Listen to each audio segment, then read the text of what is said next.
नमस्कार। आज हम भगवद गीता के अध्याय 2 श्लोक 54 से 72 में छिपे गहरे ज्ञान को समझने की कोशिश करेंगे।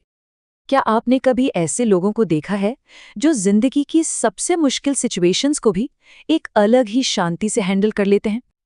हम सबकी जिंदगी में परेशानियां तो आती ही हैं, कभी जॉब का प्रेशर, कभी हेल्थ की चिंताएं, तो कभी परिवार की जिम्मेदारियां।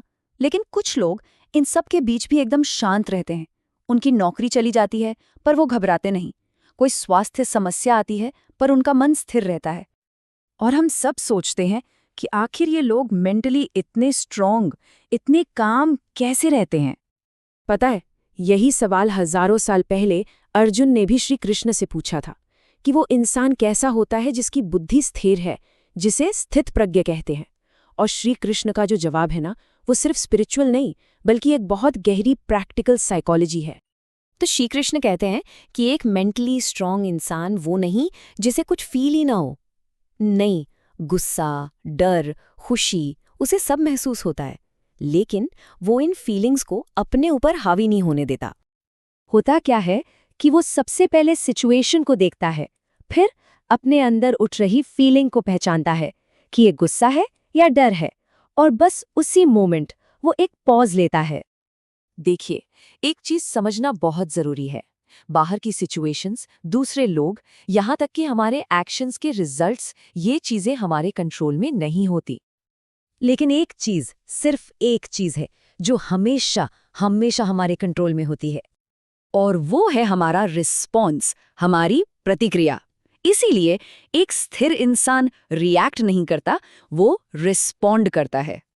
श्री कृष्ण एक बहुत ही खूबसूरत एग्जाम्पल देते हैं कछुए का। जैसे कछुआ किसी भी खतरे को देखकर अपने सारे अंगों को अंदर खींच लेता है, ठीक वैसे ही एक स्थिर बुद्धि वाला इंसान अपनी इंद्रियों को, अपने सेंसेस को बाहरी चीजों से हटाकर अपने अंदर ले आता है। ध्यान दीजिए, ये भागना नहीं है, ये अपने मन का मालिक बनना है, एक कॉन्शियस चॉइस है। फिर वो एक और गहरा उदाहरण देते हैं समंदर का। सोचिए, हजारों नदियां समंदर में आकर मिलती हैं, पर समंदर वो शांत रहता है, अपनी जगह पर स्थिर। उसमें कोई उथल-पुथल नहीं होती। बिल्कुल वैसे ही स्थिर इंसान के मन में भी हजारों इच्छाएं आती जाती रहती है, पर वो उनसे डिस्टर्ब नहीं होता, वो शांत रहता है। तो इसका मतलब क्या हुआ?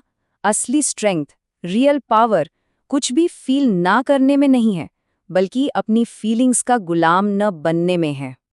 इसलिए हमेशा याद रखिए, हम सिचुएशन नहीं है, हम अपना रिस्पॉन्स हैं जो हम चूज करते हैं।